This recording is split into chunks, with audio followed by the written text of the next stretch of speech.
अक्सर हम अखबारों में या न्यूज़ चैनल्स पर विधायिका, कार्यपालिका या सरकार जैसे शब्द सुनते रहते हैं, लेकिन कभी एक पल रुककर इन शब्दों पर विचार नहीं करते। सुनते सुनते यह शब्द इतने सामान्य हो जाते हैं कि हमें लगने लगता है हम इनसे अच्छी तरह परिचित हैं, हम इनके बारे में सब कुछ जानते हैं। लेकिन जब कोई छोटा बच्चा अपनी जिज्ञासा शांत करने के लिए पूछ बैठता है कि कार्यपालिका क्या है या विधायिका कैसे बनती है, तो हमारे पास बताने के लिए ज़्यादा कुछ नहीं होता। नमस्कार दोस्तों, आज की वीडियो में बात करेंगे कि विधायिका, कार्यपालिका क्या है और कैसे बनती हैं। सरकार क्या है, क्या शासन और सरकार का अर्थ एक ही है।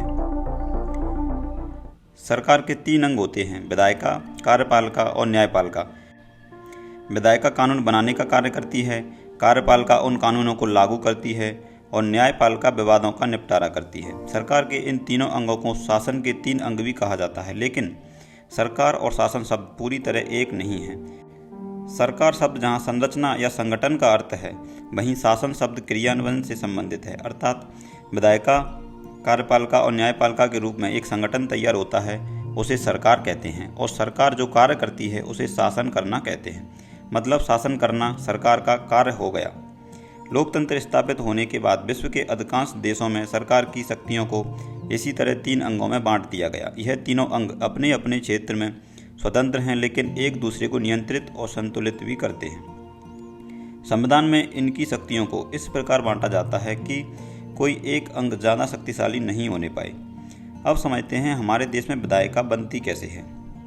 हमारे देश को 543 छोटे छोटे क्षेत्रों में बांटा जाता है। इन क्षेत्रों को संसदीय क्षेत्र कहा जाता है।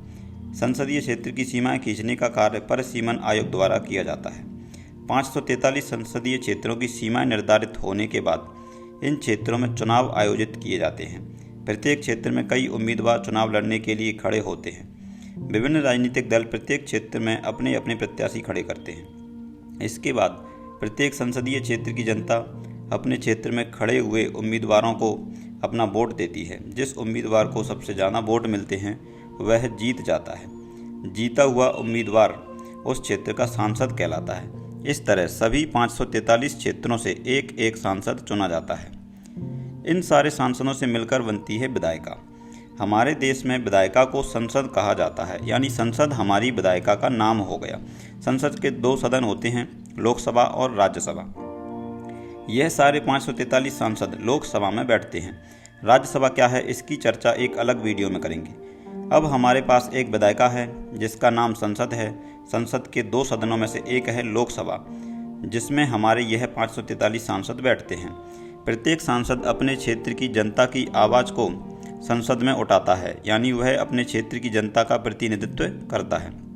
चूँकि लोकतंत्र की मूल भावना यही है कि जनता ही अपने लिए कानून बनाए, लेकिन यह संभव नहीं है कि 141 करोड़ लोग संसद में बैठकर कानून बनाएं। इसलिए हम अपने अपने क्षेत्र से अपना एक प्रतिनिधि भेज देते हैं।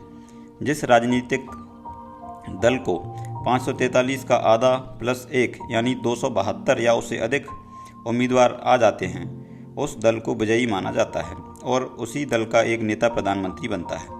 प्रधानमंत्री उसी नेता को बनाया जाएगा जो किसी संसदीय क्षेत्र से चुनाव जीतकर आया हो। अगर विजयी दल किसी ऐसे व्यक्ति को प्रधानमंत्री बनाना चाहता है जो किसी भी संसदीय क्षेत्र से चुनाव नहीं जीता हो, तो वह व्यक्ति केवल 6 महीने के लिए पीएम बन सकता है। 6 महीने के अंदर उसे किसी न किसी क्षेत्र से उपचुनाव जीतना होगा या फिर राज्यसभा का सदस्य बनना होगा।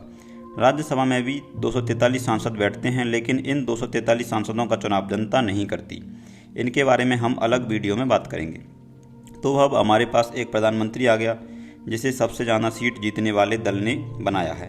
यह प्रधानमंत्री कार्यपालिका में बैठते हैं और कार्यपालिका के मुखिया होते हैं। प्रधानमंत्री अपनी सहायता के लिए कुछ सांसदों को लेते हैं जिनको हम मंत्री कहते हैं। इस प्रकार प्रधानमंत्री और उनके मंत्री मिलकर कार्यपालिका का निर्माण करते हैं। इसका अर्थ यह हुआ कि पीएम और मंत्री कार्यपालिका का कार्य भी करते हैं और संसद सदस्य के रूप में विधायिका का भी कार्य करते हैं।